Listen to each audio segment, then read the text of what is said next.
أحمد waxay inoo maraysay 8 bisha November markii ay ahayd taariikhdu ee subaxaas uu waagu idinku bariyay 27 nin halka ma inooga sii wadi kartaa jabkii waqtigaas idinku dhacay buuraha aaga galbeed wasax weeyaan maalinta bisha 8deeda runtu say tahay waxaan anigu ku yara tilmaasada maalinta dagaalka maalmaha ugu adkayd ama maalinta ugu adkaydba ilaa iyo intuu gabalku dhacayay waxa ayaantii sida markii hore ku sheegay dagaal ayaa ka socday hareeraha iyaga aanu wada maqlayno oo aanan u gurman karin oo aanan u bixi karin 5 ilaa 10 kilomitir inta aaga hareeraha iyaga waxaasina dagaalkaasina wuxuu ahaa ciidanka iyagii burburay oo iniba meel ay ka baxayso oo cadawguna daba socdo oo inta isriinayaan koox lagu qabanayo meel biya koox iyaga oo nasanaya meel laga helo marka ilaa maalintii dagaalkaas saas u socday dayaanka iyo guuxana waanu maqlayna badankiisa galabnimadii markay ahayd bisha 8deeda ayaanu haddana isu soo baxnay kolkaasaanu saan isu tirinay dabeetana markaasaanu isweydiinay tala ahaan war xagaynu u dhaqaajinaa xagaynu ka baxnaa xagee inagu quman wada yaroo hortayada ka muuqata oo waqooyiga noogu tilmaamayd markaas oo buur sinteed marta ayaanu fiidkii markaa ku go'aansanay inaanu buurta ka baxno dabeetana waanu isqaybinay saddex nin waxaanu iska yaro horraysiino xagga hore inay waddada noo baarbaaraan ilaa waa habeene toosha cidashadii mayso saddexna ay u dambeeyaan oo dadka wixii hadhaya ay isa soo raaciyaan aniga iyo 2 nin oo kale waxaanu noqonay saddexdii nin ee xagga dambe dadka iska soo raacinayay sidii baanu kaga baxnay buurtii oo aanu jiidii kaga yara durugnay markay habeenkii aanu malaynayo waxa jar dheer meel wada oo aad jar dheer ayaanu si nasiiba uga aanu ka baxnay waxaanu ku daadignay tuulo la yiraahdo ruqay leeybuuri bari dambe ruqay baa tuulada la yiraahdo oo mashruuca ceel bardaale ugu waqooyeysa qiyaas ahaan marka bari dambe ka cabiray maabka qiyaastii 60 kilomitir meelahaas xadka u jiraysa ruqayda meel u muuqata oo duleedkeeda ah ayaanu reeray yaalay oo laga wada qaxay oo aan cidi joogin intaanu u daadanay baarbaaranay mid baanu waxaanu ka helay 2 tiin iyo badh oo biyo ah 2 tiin iyo badh naguma filayn ninna waxaan islahaa qofna ma laha tiin biyo markaa kuma filayn laakiin waxaanu ku miisanay 720 gaawaytooyinkaanu ku miisanay ninba afka lagu qooyo kolba nin lagu qooyo marka intaasaanu habeenka mara dhaama ka dhiganay dabeetana waxaanu haddana wadda bari meel bariga noogu quman ayaanu habeenkii gudoodigii u leexanay maqaam la yidhi waxaa la yidhaahdaa Sheekh Cabdiraxmaan Nuuriye ayaanu goor labadii habeenimo haddana galay jilaac dartii socodka bani aadamku muu badnayn waa la tukubayay kolba nin baa hadhaya raadka saanu qarsanno oo raadkayagaan u baabayno nin baa go'na daba jiidaya oo kolba meesha burciida markaanu meel burciida raad ku sawirmayo gallo waxay aniga noqotay inaan go' daba jiido la yiri war go'aana daba jiid go'ayga qudhiis sidii ku dhamaaday waa go' dhulka la jiidayay marka waxaanu gallay dhul aan laygu yiri waxa la yiraahdaa bari dambe tilmaantiisa leesiyo la yiri qotonka baysaare iyo waxaas qotonka baysaare ayaanu malaynay laygu yiri ayaa la yiraahdaa meesha ayaanu gallay goor subaxnimo ku dhow qotonka baysaare meel biyale ayay ahay sida noo muuqatay laakiin biyuhu meel naga jiraan waanu garan weynay waayo dhul beeraley ayay ahayd meel bay biyuhu naga jiraan waanu garan weynay waxaan sidii maraanu ku dhawaanay waxaan nagu wada qayliyay daayeer aad fara badan dabeetana qayladii daayarkaanu sii waaba laydinku tilmaansan sidii baan haddana kaga leexanay jiidii waxaan u leexanay nimankayga bari socday haddana waqooyi meel aanan garanahayn oo buuro cadcada oo jaxjaxyo dhaadheera ayaa waagu noogu bariyey waxaa naga lumay dhowr nin oo aan ka garanayo horta Salebal Cali Aadan nin la odhan jiray ayaa siduu noo daba socday isagoo dhitinayo oo ay fiixe ku soo kacday la waayay sidaan ku weynay saddex nin oo iyaguna hor socday oo Axmed Koosaar iyo nin la odhan jiray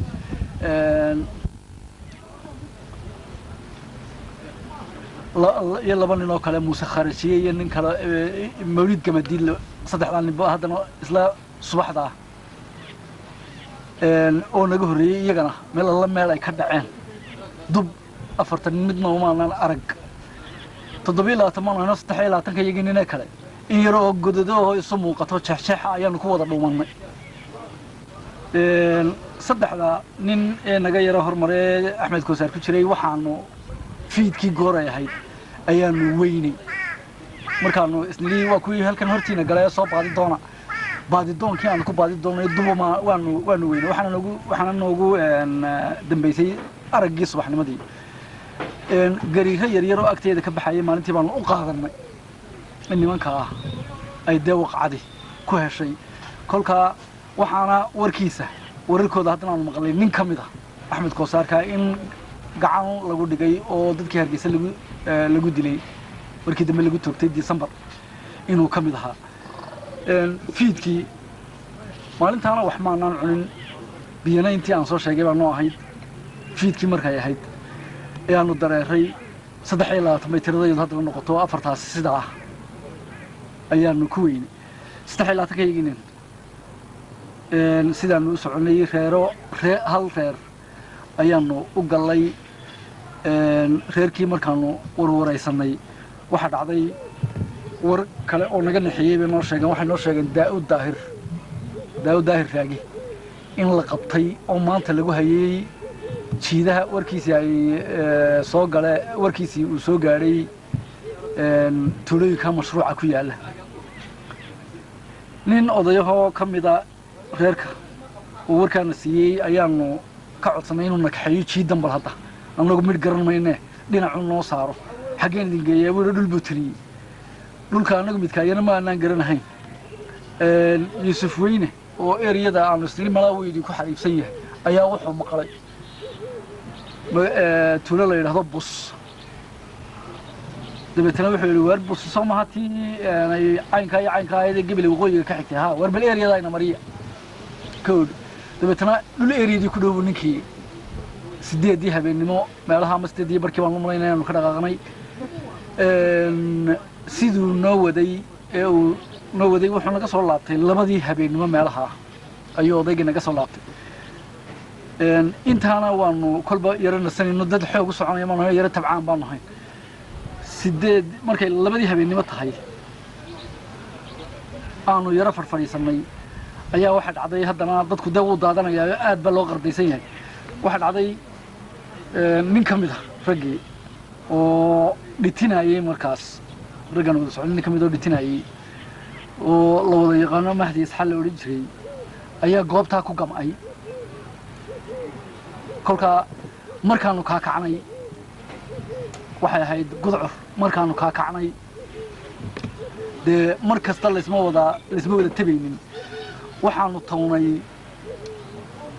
afartii iyo barkii subaxnimo inaanu Mahdi nala socon dabeetana waxaanu soo celinay hal nin warbalikii baadiko halkii ugu dambeysay halka iyo halka markii halka ku nasanay waa kii inala socday dabeetana waxaanu fahamnay inuu bartaa kaynta harkeedii mid nin baa yiri war waa kii geedka harkiisa geedkii quraca harkiisa hoos fadhiistay Mahdina indhihii ayaa loo lahaa waxa aan ogaanay mar dambe isagana in la qabtay Allahumma naxariistay Maloosh oo dabadaya arkay maalin isagoo kelidii ah Maloosh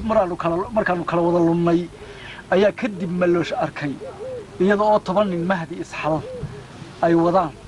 ayuu meel cidla ah kula kulmay waxana muu tari karahayna uu ka dhuuntay isagu ma isbadbaadiyay dabeetana ninkaas ka soo warramay yiri war ninkii Mahdi Isxaal oo la qabtay oo la wado la wado anaa indhahayga ku arkay oo isagoo dhigtinaya eriyadaasi waxay ahayd meel la yidhaahdo waxaa la yidhaahdaa annagoo casaha furtale ayaanu moodi jiray marka hore magacooda laakiin beri dambe haddana saan laygu soo xaqijiyo la yidhi waxaa la yidhahdaa boorka geligalool bartaasaa lagu qabtay isagana waagu maalintaa habeenka subaxdaa tobnaad maalintii sagaaladu waataan qararka iyo jararka ku jiraan ka soo sheekeeyey subaxda tobnaad annagoo murmayna ayaa gaga cidla awaagu noogu beriyey oo aan cidna haynin welina aan waxaanu cunno iyo biyo midna helin maalinta 10 Novembar cidlada ayaa waagu noogu beriyey kura yaryar waana maalintii afraad ama shanaad ee waddanka maya waxa weeyaan waxaan u malaynayaa inay tahay maalin lixaad ama maalin shanaad meelaha ay tahay ayay noqonaysaa markaynu xagga hore ka soo bilowno ma garanaya maalintaas maalintay ahayd dabeetana subaxda ayuu haddana anagu aan weli wax helin cidna noo bixin ayaa waagu meel cidla ah haddana noogu beriyay kuraha yaryar kaga sheekeynayay kuraha yaryar waxaa la yidhaahdo leeyahay boorka geligalool meel la yidhaahdo ayaa ku dhaweyd oo mashruuca cilbardaliya gaarkiisa ahayd marka la eego imika dhulkii la tago ama dhulkii laga sheekeeyo biyuhu nagamay fogeen oo 5 kilomitir wax ka badan noomay jirin laakiin qof garanaya ayuunbaa dhulka biyo u raadsan kara ninaan dhulka garanahaynin biyana kama doonan karo cuntana uma doonan karo meel degaan naga xigo iyo meel beele naga xigaan iyo meel markii hore soo galeysay hore yaani jirin ciidan xataa dal aqoonta idinka caawiyo oo rag badan oo dhulka garanaya way nala socdaan soo kaxaysaneen laakiin markii la burburay ee nimba meel ka baxay talo laguma qaybsamin waxa laga yaabaa inay dadkii dhulka yaqaanay isku hagaagaan oo ayaga sahlaan inoo dabeetana inay ku dhacdo garwadeen la'aan annagu waxaanu ahayn dadka garwadeen la'aanta ku dhacay waxaanu ahayn intii ugu waliba waayeelsanay ugu waaweyneed ayaa noo badnay mid reer magaal fara badan kulligayna reer magaal baan wadahay runtii tahay qof meesha garanaya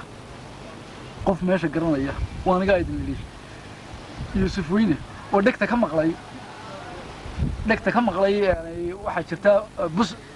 Sheekh Cali Beele bus yaala magaalo bus la yiraahdo maqlay ayaa wax aqoon ah u soo dhawaaday intayada kale dhulka magaciisa ma baan way Axmed waxaan ku weydiinayaa jabka ku dhacay ciidamada waqtigaas iyo dhimashada saayidka ahayd ma garanaysaa kala daadashadaas faraha badan waxa la sheegay dadka qaarkiina ay inta badan subaxda tobnaad wuxuu noogu beriyay meel cidla ah